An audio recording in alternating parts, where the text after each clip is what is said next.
Hello, everyone from Chelsea Fan TV. I hope you're all doing very, very well. Welcome back to another lunchtime stream, another 1 o'clock show on this beautiful Tuesday. Although I heard my thumbnail guy was messaging me, and he said to me, Alex, you think it's hot in England?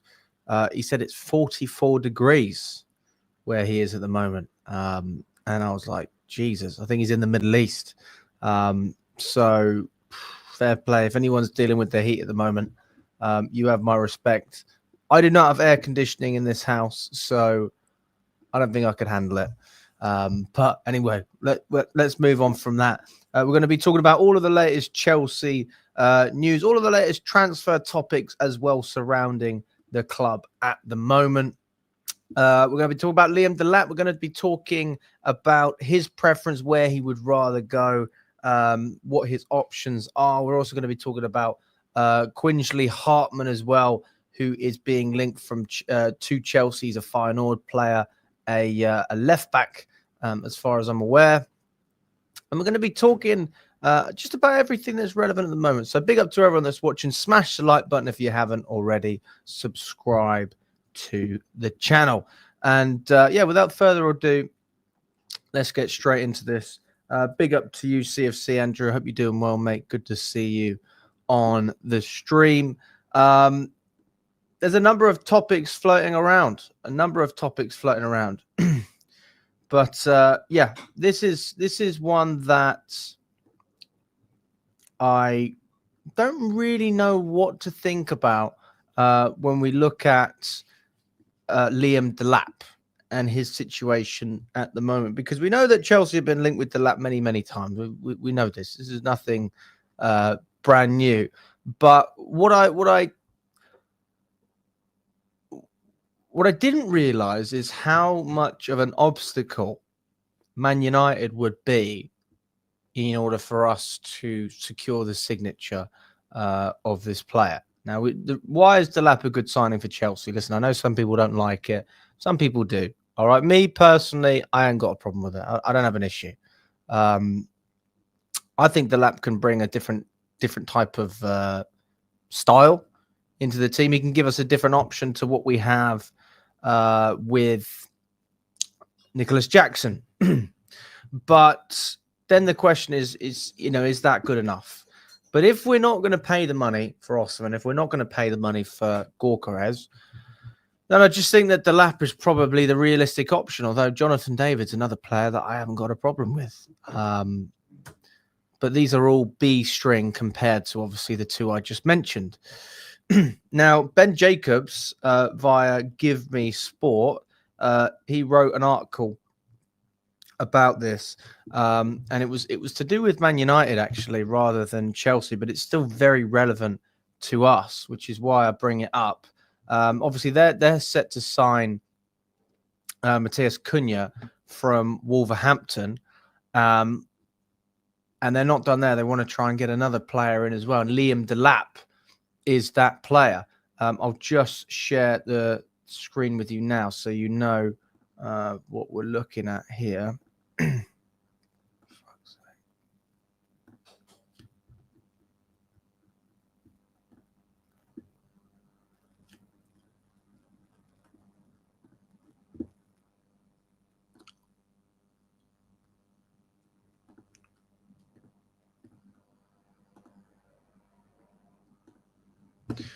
This is the article. It says Liam Delap is Man United's top striker choice. The Ipswich star waiting to see how the season ends for suitors. United want 2 quick signings within the first weeks of the window, with a number 9 the other priority area to strengthen. Liam Delap remains the top choice and has an active £30 million clause now that Ipswich Town are down. Manchester United executives have already held face-to-face talks with the 22-year-old, in which he's been told he can expect significant minutes should he choose to join. However, Delap is waiting to see how the Europa League final and race for Champions League spots unfolds.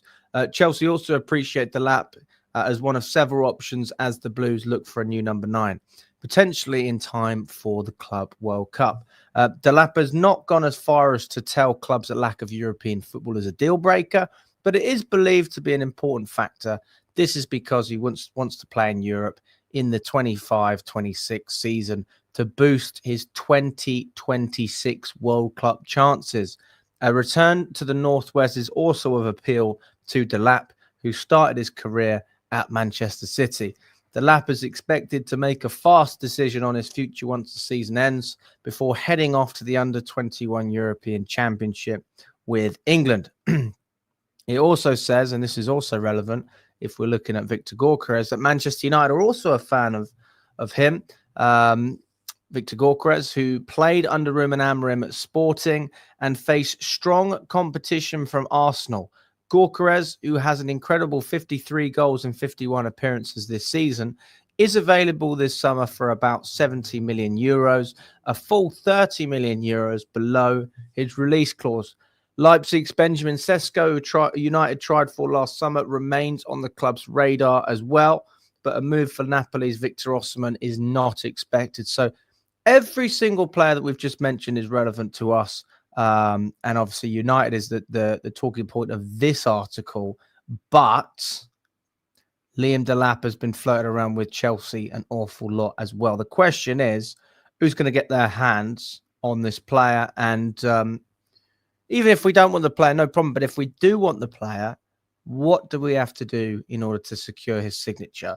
So we're seeing from this, he is their number one striker choice. He's their top priority. They're not interested in Sesko anymore. They're not interested in Victor Osimhen anymore. They are potentially interested in Victor Gyökeres, but they face competition for Arsenal.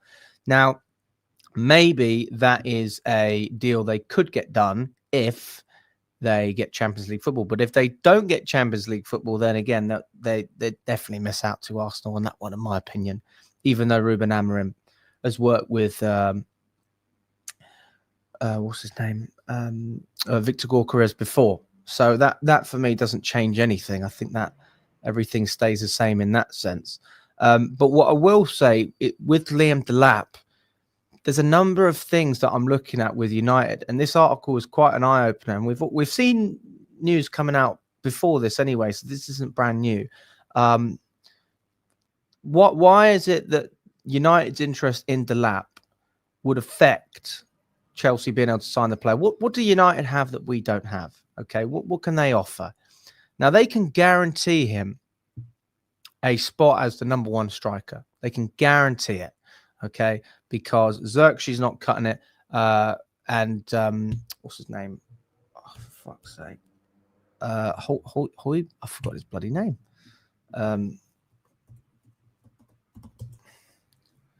What's his fucking name? Why have I just gone so blank?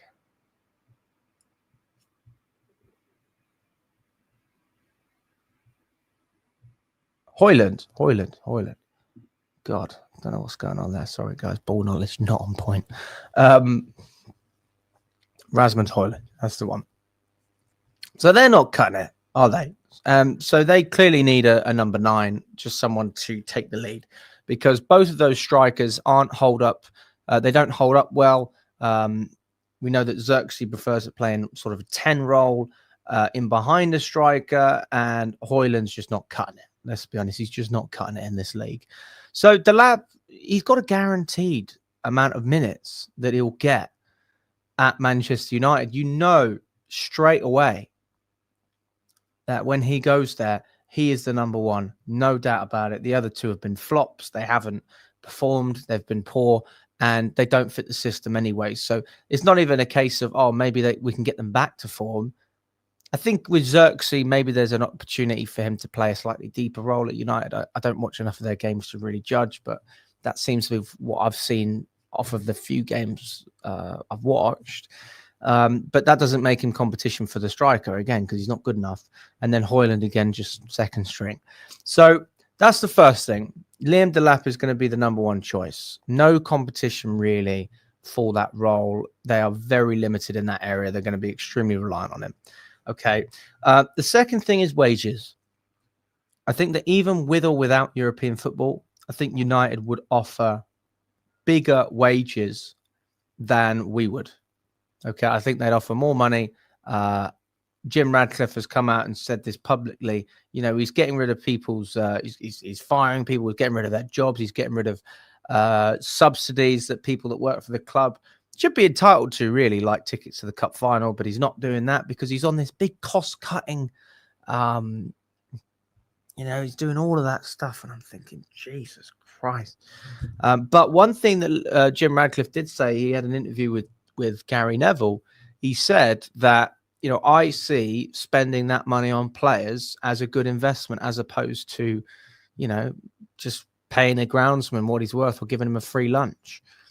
And I mean, it sounds a bit strange because you're talking about a £30 million player when you could probably subsidize all of those things and it still costs less than 30 million. So not really sure about the logic there, but based on that, I would say that they would be willing to pay a higher wage for Liam Delap than we would. And this is under the assumption that both teams miss out on Champions League football. We get Europa League and United don't have any European football whatsoever. I think in that case, I honestly think that United would still have an advantage in terms of the wages. Okay, because I think they'd be willing to pay him 150, 160, 170. I think that genuinely could happen. Whereas us, we're paying Cole Palmer 130. I don't know why you paid Delap more. We'd be looking to put him on 100, maybe 110, 120 max. And that's still a great pay rise. He's on 45 grand a week. You know, so it's over, you know, a double, you know, almost trebling up on wages. So we've just named two factors that United can beat us to in terms of Liam Delap. So we know that he's going to be a more important starter for them than he would be for us because, again, we've got Nicholas Jackson. There is competition there. I'm not saying that Delap can't drop Jackson, but I am saying that, to be honest with you, I don't know who would start out of the pair. We get different options. It's a nice problem to have when you have different strikers that you can choose from, whereas we don't really have that at the moment. I know Mark Guiu at one point, we thought he could become, you know, an important player. Doesn't really seem to be that. You know, I don't look at next season and think, oh, we're going to be leading the line with Mark Guiu and Nicholas Jackson. We need a little bit more than that, don't we? And Liam Delap, he does give you more quality. He doesn't give you as much quality as Goalkeeper or Osimhen. Even question marks about maybe Sesko being a better player. I know Jonathan David would probably be an upgrade as well. But for me, he's a good option. He's a good player and at an affordable price, and his wages are, you know, they shouldn't be a problem. But then it's about competing with other teams that want him. If we were the main team that wanted Liam Delap, we could get that deal done. It wouldn't be an issue. But we're not.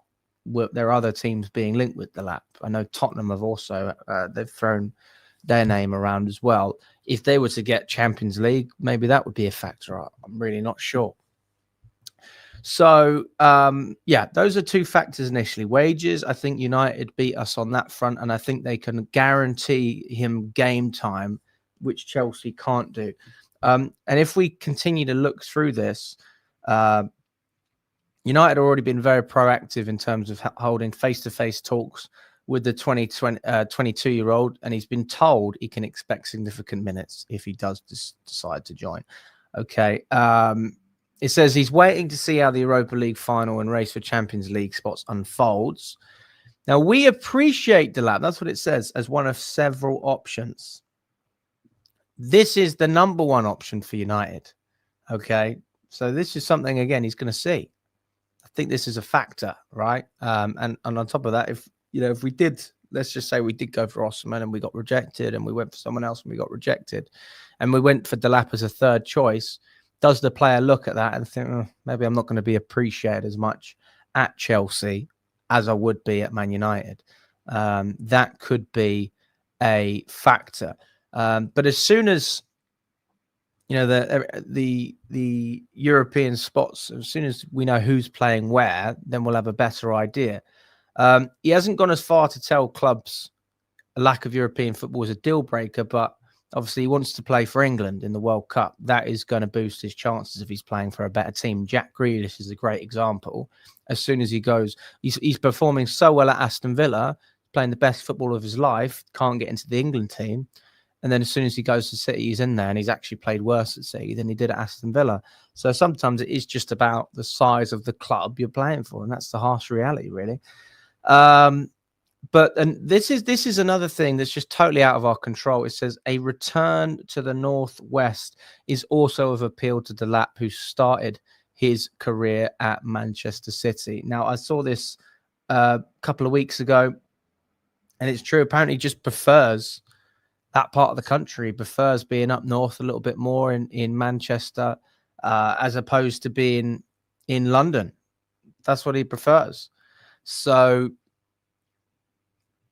can't really complain if that's a factor. I mean, that's just how it is, isn't it? The player prefers being in that part of the world. So for that reason, when we look at all of these different factors, it's very difficult for me to say that I think Chelsea have the upper hand over Manchester United on this. The only reason we would get the upper hand on Manchester United, based on what I'm seeing at the moment, is because the short-term footballing project looks better from a Chelsea perspective. We'll have European football and Manchester United won't, whether that's Europa League or Champions League. There's still European football. And that's it. And maybe if we're in the Champions League, we can afford to offer a better wage. Because United, they will outdo us in terms of wages if we don't get Champions League. Our cap is just too much. If we're offering him, let's just say 120 grand a week, but then we get Champions League, we could probably afford to push him up to 160, 170. And then in that case, I think we have an advantage. But then would he be willing to accept a pay cut if we don't get into the Champions League and be on the incentivized contract? So that is another factor to consider. But we know United aren't interested in Osimhen. So again, when we look at that particular player, just moving on from Liam Delap, this is a player that is firmly in Chelsea's control if we want to sign him. We can't sit here and act like, we don't have any power whatsoever. We know that he wants a ridiculous amount of money. We know that, in my opinion, it's probably too much money. But,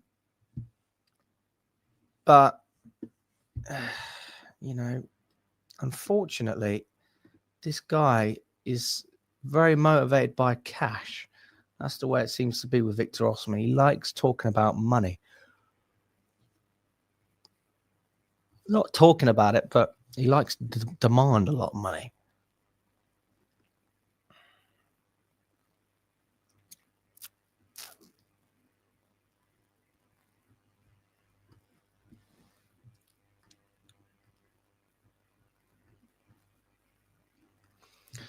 I mean, 400k or whatever it is, 425k.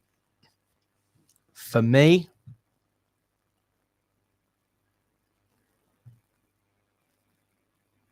yeah. No, you're right. We haven't heard much Osimhen talk, to be fair. We haven't. Oh, no, sorry. Let me just be clear. I'm not saying that he has been speaking about money. Sorry, that's not what I mean. I'm just saying that his demands are so high that he's not going to budge. This guy is not really willing to negotiate with anyone. It's his way or the highway. You're either going to pay him what he's worth, well, in his eyes, or you're not going to get the player. If you want Victor Osimhen, you got to pay him millions and millions and millions, tens of millions. All right, 13 million net is over 400 grand a week before tax. It's about 250 after tax. So that's a situation for Victor Osimhen in that sense. That's what he wants. I'm not going to lie to you. I think that's a very extortionate amount. But listen, each their own. And maybe Chelsea will do it. Who knows? Maybe Chelsea will do it. Just briefly as well on Anthony Gordon as well.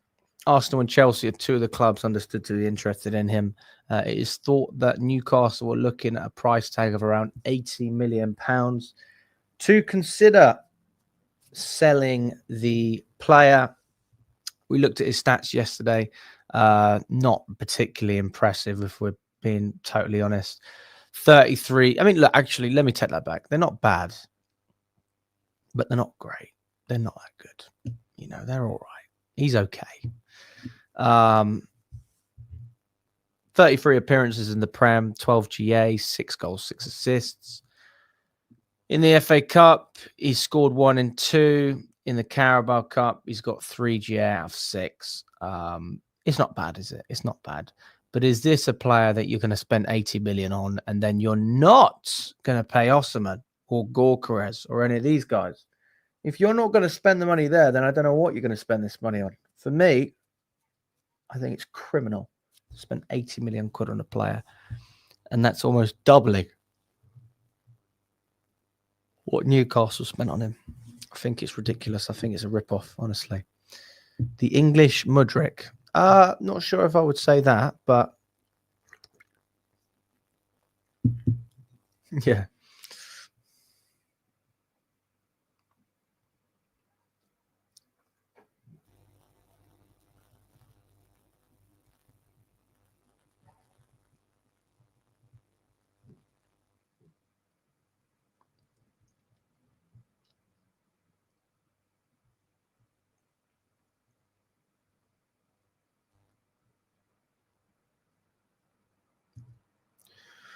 Do I like Mark Guiu? Yes. Yeah, I like Mark Guiu. I haven't got a problem with Mark Guiu.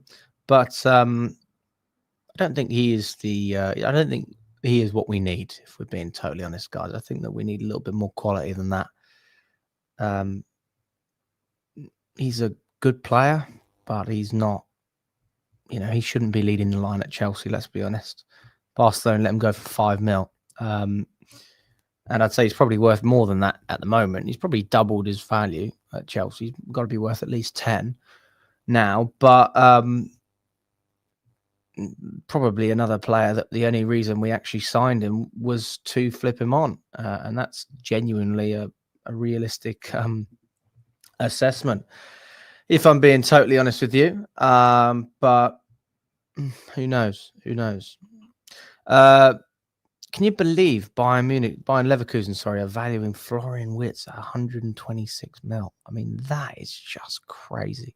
That's another player that we could potentially go in for. Even Hugo Ekitike from Eintracht Frankfurt, 100 million euros. It's a lot of money, guys. It's a lot of money. It's an extortionate amount. I can't believe how much they're, it's... Some of the numbers that get thrown around now when we talk about certain players or individuals, like, it is actually quite worrying, the amounts that players are going for. But in fairness, what I will say is that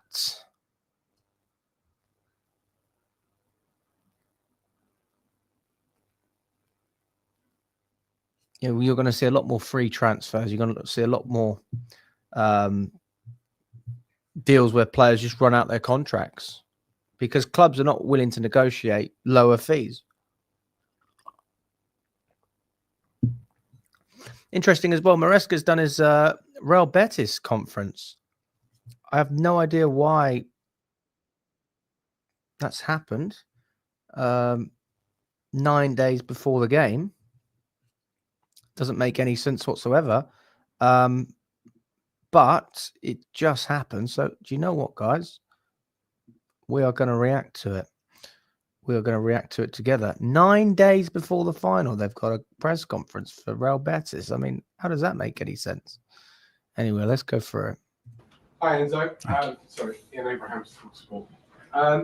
You're up against Manuel Pellegrini, a man you played for, a man you coached with at West Ham, and a man who you've described as being your kind of father figure in football. So just tell us how special this is and how difficult it is being in a final against someone who means so much to you. It's special, as you said. I spent 4 years with Manuel. He's a reference for me because of his career, because of his history, and especially because he's, in terms of human being, he's top person. and I define him like professional dad, because many times when I need to take big decision, we are in contact, and yeah, it's for that. Will you speak to him before this game? Will you know how to beat him because you know him so well? I spoke with Manuel yesterday, to be honest. We are so close that we spoke in the past a lot, and we continue to speak now in the present and in the future. What did he say? No, I think it's just personal things. Gary. Gary, So he spoke with Pellegrini yesterday. I'm sure you spent all weekend, beginning of this week, telling your players it's all about Forest. It's all about this massive final game in the Premier League. Don't think ahead to this European final. And then today you're saying to them, well, actually, forget what I said yesterday. The next few hours are going to talk about the European final. How do you cope with that interruption to your week? I didn't see the player since Man United game. So I will see them today, because yesterday, for a personal reason, I was not here. And then we had Saturday and Sunday off. So I will see the players today. And the focus is just in this moment, just about Nottingham. And then after the final, we're going to be focused on the final. But you say that, but you can't, because they're all going to be wheeled out today to talk about the final. So how do you manage? Yeah, I'm here to talk about the final with you, not with the players. With the players, the main target is Forest. Yeah, but don't worry, they're gonna be focused on Sunday and then Wednesday. John. So I want to ask about Isco. You played with Isco. Yeah, he's top player. Isco is top player. His career speak for himself. Many years with Real Madrid. We played together when Isco was very young. He joined us from Valencia, and we had top team. The striker was Ruud van Nistelrooy. We had Isco, we had Joaquin, we have Santi Cazorla, me.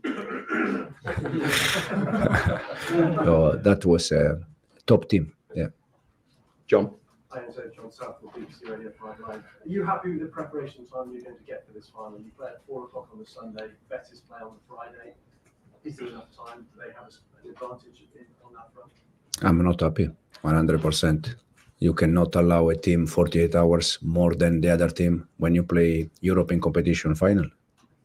So you think you should be allowed to play on Hello, Donna. Or they play Sunday like us. Yeah, right. One other question. During this competition, you played a lot of young players in the team, you played a lot of squad players in the team.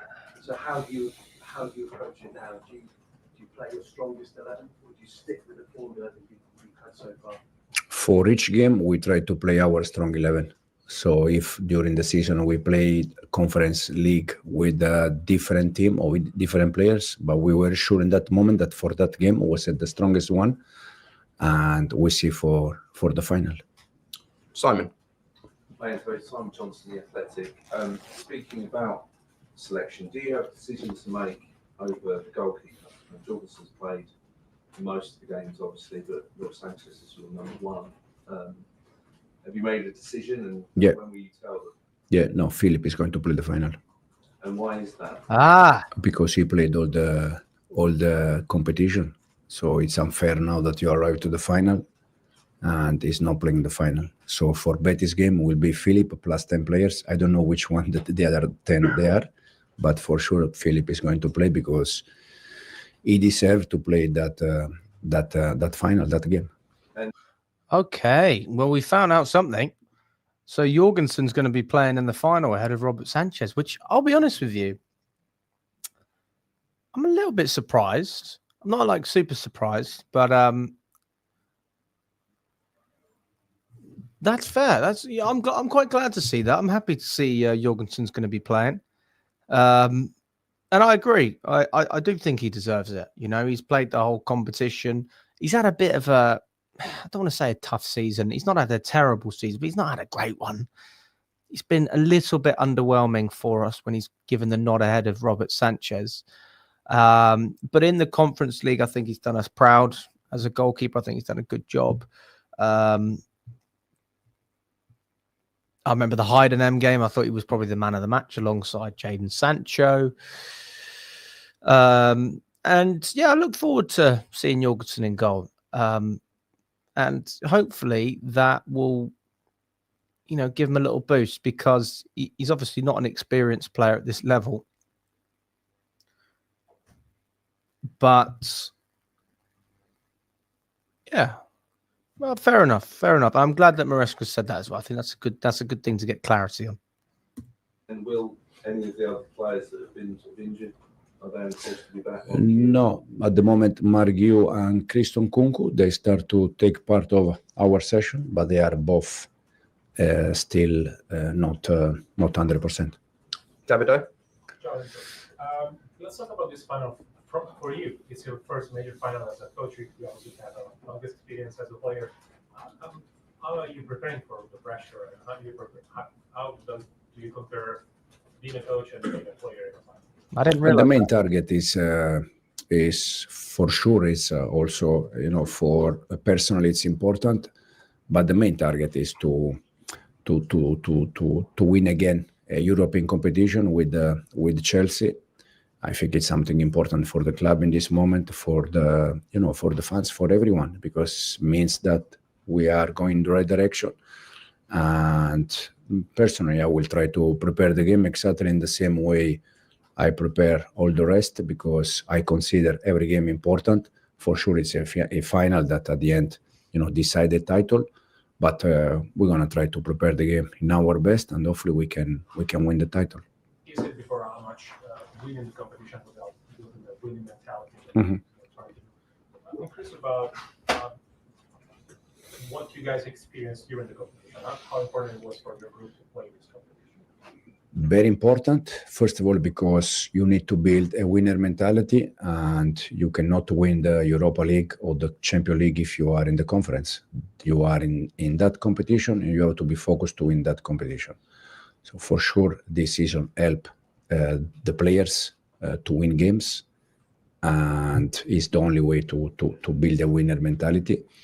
And now we are close to the last step, and hopefully we can reach the title. We can win the title. Nizar. Hi, Enzo. Nizar from BBC Sport. What did Manuel Pellegrini do for you as a player, and what did he say to you that sort of helped you become a coach in the future? I try to learn things from all the managers. For sure, if today I'm where I am, it's also because of Manuel, the things that I learned with him. In terms of how to manage players, how to manage changing room, how to manage difficult situation, noise around the club. He's a reference. He's very close in the way he managed things with Carlo Ancelotti.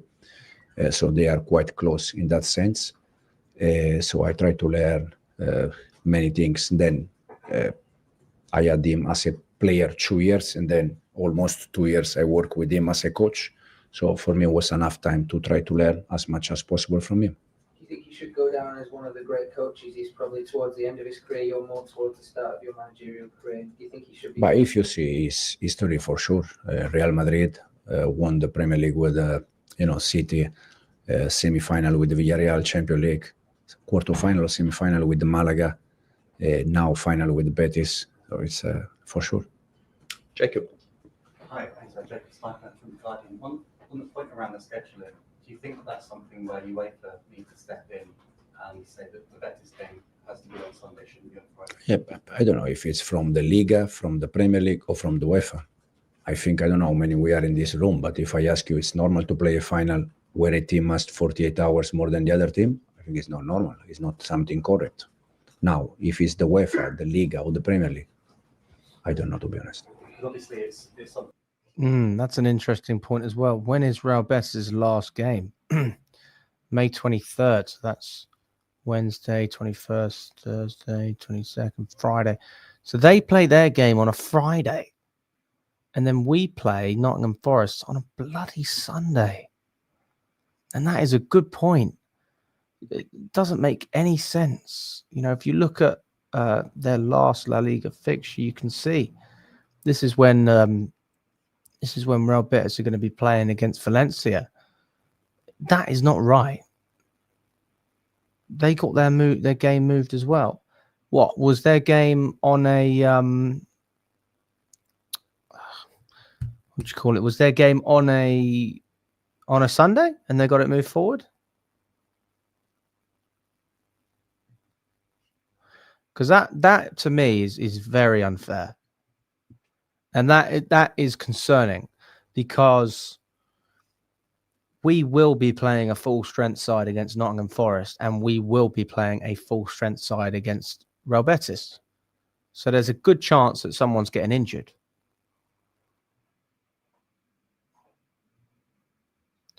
So I don't think that's not, that's not good. That's not fair. That doesn't. Every now and again, you have situations like that where you think, oh, okay, one team has more rest, and it is unfair, obviously, but you kind of just move on. But for a European Cup final, that doesn't really sit well with me. I don't know. That for me is pretty basic stuff. You either push the final back, or you move the Forest fixture. But the truth of the matter is that I think that boat's been and gone, and they're not going to push it back. So unfortunately, we're in a situation where we are just going to have to get on with it. Anyway, the reporter had a little bit more to say on this matter. It's going to be decided their game by La Liga or the Spanish. So do you think there needs to be clear rules around these kind of games for UEFA, because ultimately they're the ones who are going to control? Absolutely. Yeah, definitely. Rob. Hi there, Rob O'Connor, British Association. Do you think there's a case to be made for Premier League clubs in future not taking part in the Conference League? The point of European competition is meant to be there to step up, and that clearly hasn't been the case for most of the season for Chelsea. No, it's not my job to say that. My job is to say if it's correct or not. And for me, it's not correct. Then if for different things, it's not my job. Peter? Hi, Enzo. You said that you spoke to Manuel Pellegrini before making the decisions. Did you speak to him about taking the Chelsea jobs last summer? With Manuel Pellegrini? Yes. Yes. What did he say? What was his advice? This is personal things. I was in Madrid watching Atletico Madrid Betis live. So, and as I said before, I spoke many times with Manuel in the past, also for Chelsea job. I'm sorry. That kind of decision. I used to speak also with Manuel. Andy? We've got to go through it, haven't we? It's a bloody presser for the Conference League final. I mean, if there's a press conference that I want to hear, this is one of them. But I do apologise if I've ruined your day, David, as well. I'm very sorry. You've only got another 4 minutes of suffering. Okay, so let's get through it together, and then we'll finish off with some more news. Andy Dillon from the Sun. Does it put a strain on a friendship, a game like this? Because you're both fierce competitors. Yeah, it's both we want to win, no doubt. But we're going to try, he's going to try out his best to prepare the game and win the game. I will do exactly the same. And then the good thing is that nothing changed after the game in terms of relation. So I said before, we are very close with Manuel. We also live, when we don't work, we live in the same place. We live very close. So in Spain, so it's not just about relation in football. It's relation in life. And Manuel age is my dad age. So when I used to sit next people older than me, I always try to learn, because they can teach us in any moment, because they have more experience than us. So Manuel is not just a colleague. It's for me, it's a reference, and it's a top person. So does you spend the summers together? He comes down the pool. No, sir. That sort of stuff. Yeah. I also ask about Anthony. Is it down to him? I mean, he clearly was unhappy at Manchester United, but has gone to Real Betis and turned himself around. Is that a lot down to Pellegrini? Do you think that he's got that ability to do that, an unhappy player? I don't know, to be honest. I don't know. We'll do two more, Frank and Antonella. Frank? Arthur Reynolds from Holland. Obviously, you played some European finals with Samuel. Is there anything from those finals that you try to confide to your players? Maybe some specific things, because the European finals, something different than another game. Win. As a player, I think. As a player, I played 4 European competition final, 2 Europa League, and 2. When you win Europa League, you have to play Super Cup final against the team that won the Champions League. And I've been lucky because we won 3 or 4, and we lost 1. But the main thing in this kind of final, I don't know which manager, but an important manager said, "You don't play final, you just win final." And is. So for the final, we want to try to win the final. And has the Conference League been a good kind of like platform for a lot of young players that you have seen? It has been kind of like for you, be able to see many more players than you otherwise would have been able in like a competitive action. We also use academy player in the Premier League, not just in the conference. So it's when we see a young player, we give them chance. The last game against Man United, our striker was suspended. Our second striker was injured. Our 2 wingers, they were out for different reason. Jadon because not possible. Misha, it's already a long time, and we play with the number 9, and we try to be creative with the number 9 from second team. So if they are good player, it's okay to allow them to play. We'll finish with Antonello. Hi, Antonello from La Repubblica. As you've got 2 crucial matches ahead, and whatever the outcome of those games, I'll ask you more in general, what is the most important thing that you learned from this first season at Chelsea? And what is the thing that you are most proud of? In terms of learn, I said before, I try to learn from every game, every session, because I really believe that in any game you can learn, and in any session also you can learn things. So I try to learn as much as I can from every game. Also, I think has been important to manage, a little bit different kind of situation since I joined the club. And in terms of proud, I really like. I think we are very close to finish the season. I think we had a good season that can become very good. In terms of numbers, we are improving. But the most important thing is to see players that, from my point of view, they are improving. So in terms of manager, it's something that I feel proud of it. Okay, so that's what Maresca had to say.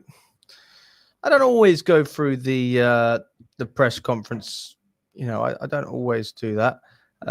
But sometimes I think it's good to hear what the manager's got to say, even if I don't like the manager. I'm not a big fan of him.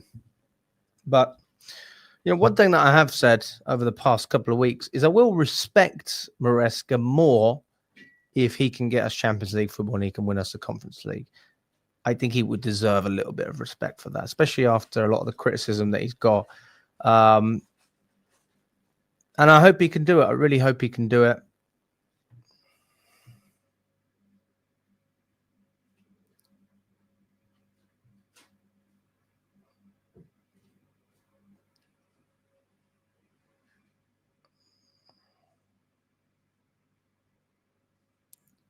Get a room, man. We're not close. You might get up his Harris. What?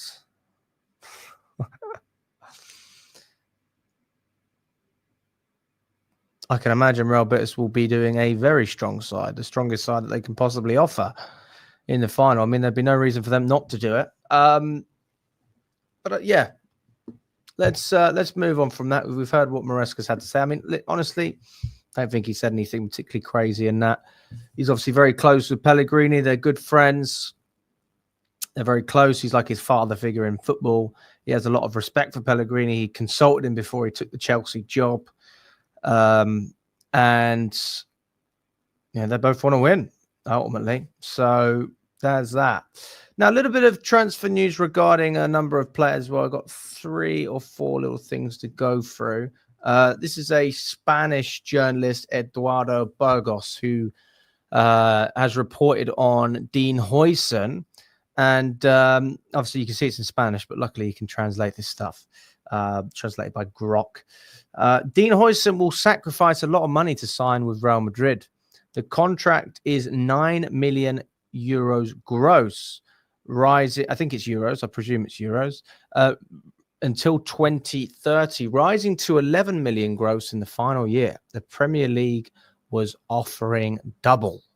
Really? So hang on, how much is that a week?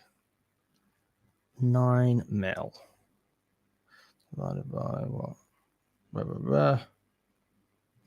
170, about 175 grand a week. And the Premier League was offering double. So you're telling me the Premier League was offering to pay him 350 grand a week? Nah, I smell bullshit. I smell BS. Anyway, big up to Dean Huijsen. He will undergo a medical examination this Thursday before signing. Listen, obviously that would have been a good player, but that is nonsense. The Premier League was not offering him £18 million a season. That is nonsense. Anyway, let's move on from that. He also said, this is the same Spanish journalist. He says, the Dibu Martinez has options to leave Aston Villa this summer. It will depend on the Champions League, but the player wants to compete for titles. Several clubs have approached him: Manchester United, Chelsea, Barcelona, and Atletico Madrid. Be cautious. There are no official offers yet, so apparently we might be interested in Martinez. I'm going to say again, what a load of nonsense. I don't think there's anything genuine to this. I think it's nonsense. But who knows? Maybe there'll be something there. Again, when we look at all of these sources, when we report all this stuff, when I talk about it, I am not the source. I am simply reading what is already out there. And I'll give you my opinion on it. I don't think that there's much truth to what we're seeing at the moment. I don't think there's much truth to that.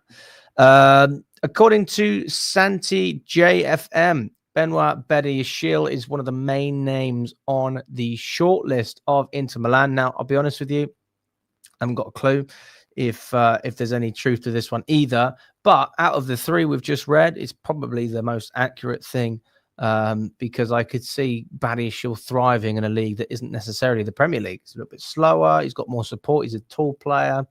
But Inter Milan as well, it's a good structure. They've got a good coach. He'll have a lot of experience around him. We know that he thrives when he has experienced players next to him. He played his best football next to Thiago Silva. So for that reason, I'm going to say that I honestly think Badiashile, there could be some truth to that deal. There really could be some truth to that. Do I think we can get rid of Badiashile and make a profit? Probably not. But do I think we can get rid of Badiashile if we wanted to and probably get 25 mil? Yeah, I think we could. Okay, I think we could probably get 20 odd million for the guy. But he hasn't played enough football to really justify being worth more than what we paid for him. So for that reason, I'm going to say that we probably won't sell him. We might give him a loan with an option to buy or something like that. That's about as good as I think we're going to get. What else have we got? Joao Pedro, according to Mick Brown, is he tells a friend that he wants to join Chelsea after speaking to people. This is according to Football Insider. They have got a couple of things. Well, they've reported a couple of things very early, and we still don't know if there's any accuracy to what they've reported. They were the first people to report, if I'm not wrong, that Jadon Sancho is going to be staying at Chelsea. So they were the ones that said that we've triggered that clause in his contract, but we haven't heard anything about it as of yet. We haven't heard anything. So, yeah, it's... if I had to guess, I'd say that this is probably a bit of a cold source, but they might turn out to be right. Who knows? Yeah, smash the like buttons as well, guys, if you haven't already. We've got about 60 of you in the building. I don't know how many likes we've got. How many likes have we got, guys?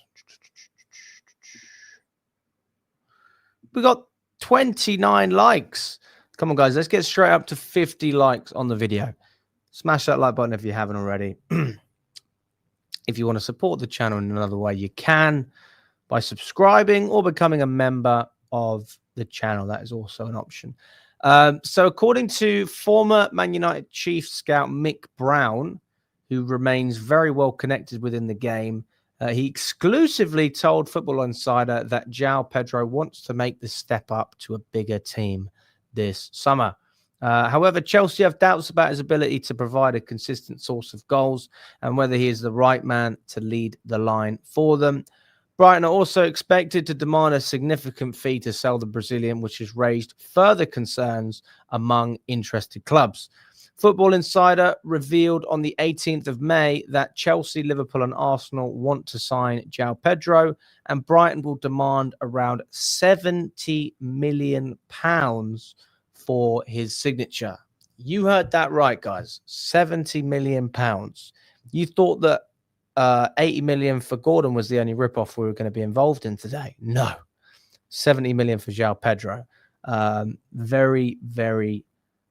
I don't know why they're doing that. I think they paid about 30 odd mil for him, so they're basically looking to double their money. Not interested whatsoever, to be honest. Not interested. He's also interested in joining Liverpool, and a lot of speculation is saying that Joao Pedro wants to leave Brighton. But apparently Chelsea also have him on their radar. We have obviously been linked with other strikers, Liam Delap. Emmanuel Omega as well is a player from Strasbourg that we're being linked with.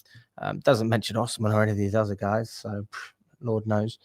I mean, I hope we are actually interested. We're just moving silently. Yeah, this is what Mick Brown had to say. He told Football Insider that Chelsea have been looking at signing a new striker. They're not completely satisfied with the ones they've got at the moment, and they want someone who can provide a regular source of goals. Joao Pedro is one I know they've looked at, but there are doubts about his goal-scoring record. There's certainly a player there, and at his best, he can be excellent, but at his worst, he won't be. Personally, I have doubts about whether he'd be an improvement for a team like Chelsea, and I know those doubts are shared. I hear he's spoken to people around him about a move, and he would be interested in Chelsea. He wants to make a step up from Brighton, as they're going to miss out on European football again. It's just a case of whether they decide he is the right man for the job. So that's what we've got regarding that particular player, Joao Pedro. I'll be honest, man, I don't really... Yeah, I'm not keen on it, guys. Not keen at all, to be totally honest with you. But each to their own, each to their own.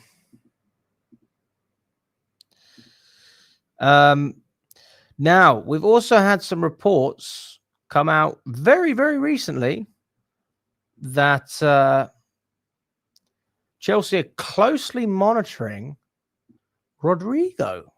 Oh, this is nice. Let's go through this one. We're monitoring Rodrygo's situation at Madrid, and we're considering a bid to sign him. Talks have not begun yet, but they have already contacted the players' team in order to understand the possibility of a transfer. Now, this is what we need to be looking at, people. If we're going to look at a winger, and Rodrygo for me is a thumbs up, the price has to be right, though. The price has to be right. So let's see what's going on here. I don't want to see adverts with Bukayo Saka and Snickers. That's not what I want. I want to see the article. Let's have a look. Okay.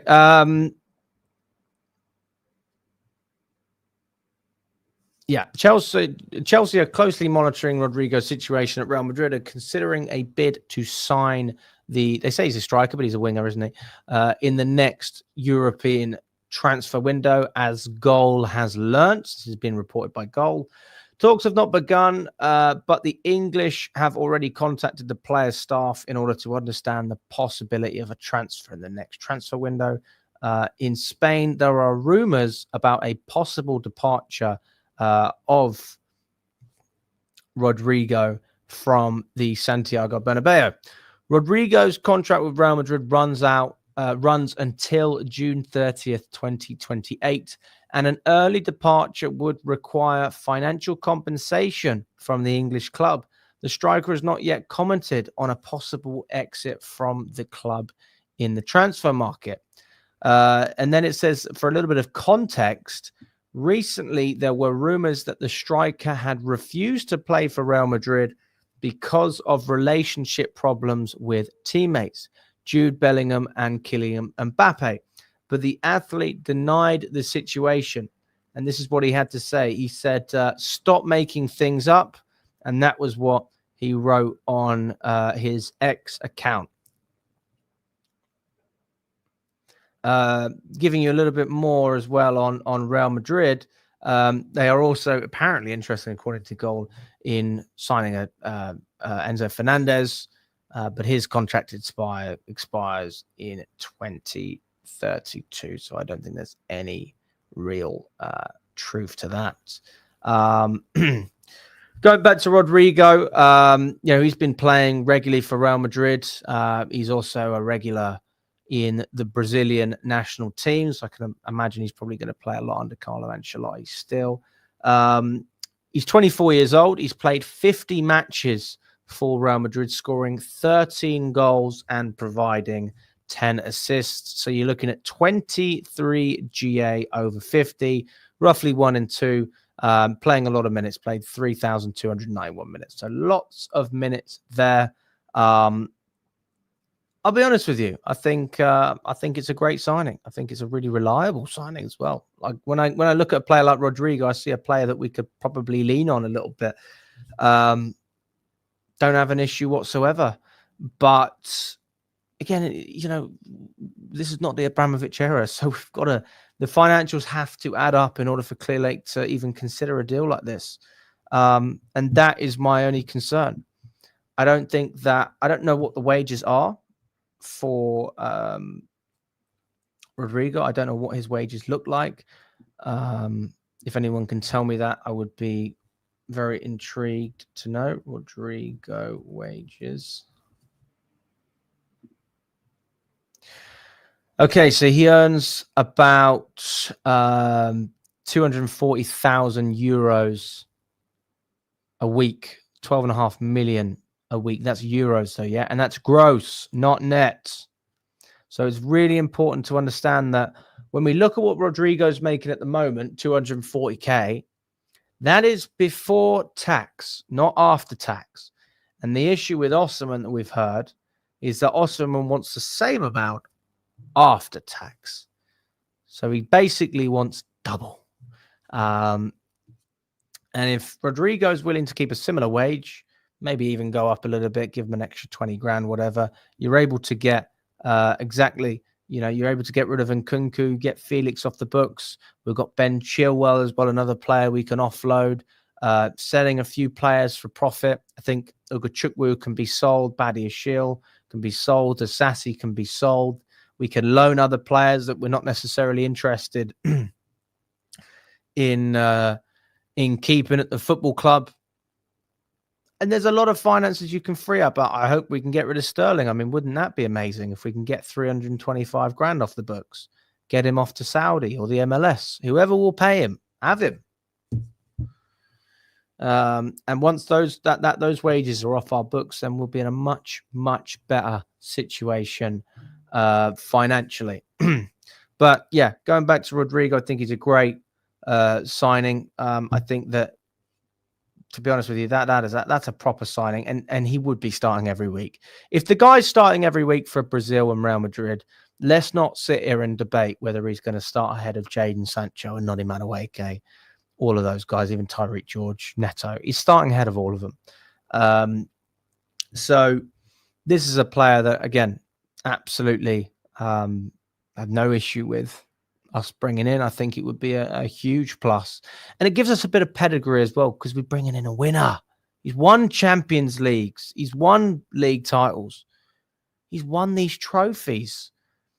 And that is the experience that you can lean on if you're a younger player to say, right, that's what I want. He's done it. I'm looking at him in the flesh. What is he doing?